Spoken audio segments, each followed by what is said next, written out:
Got breaking news tonight involving the Houston School District. The state says it plans to take over Houston ISD's Board of Trustees. Chris Costa in the newsroom. What does this mean for the schools, Chris?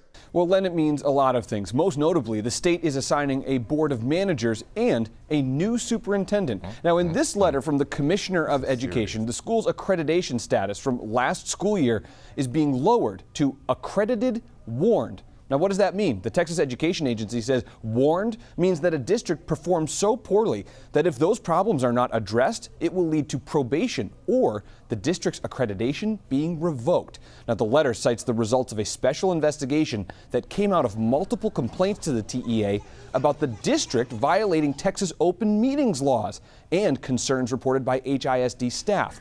A final report by the TEA found board members in HISD exercised decision-making powers outside of a public meeting, among other claims. And it mentions the long-standing academic deficiencies at Wheatley High School, including 7 consecutive unacceptable TEA ratings. Now, the HISD board president is responding to all this, saying in a statement, the commissioner not allowing newly elected trustees to represent their communities is a slap in the face of democracy. She added the board will meet Thursday with legal to discuss this situation. Governor Greg Abbott also issued a statement saying an entire generation of students have been left behind because of the school board's policies and repeated failures. So what's next? The Commissioner of Education still needs to appoint the new superintendent. HISD can ask for a formal review of all of this by November 20th. Len and Mia? Yeah, quite a turn of events today. Chris, thanks. We'll see how it plays out.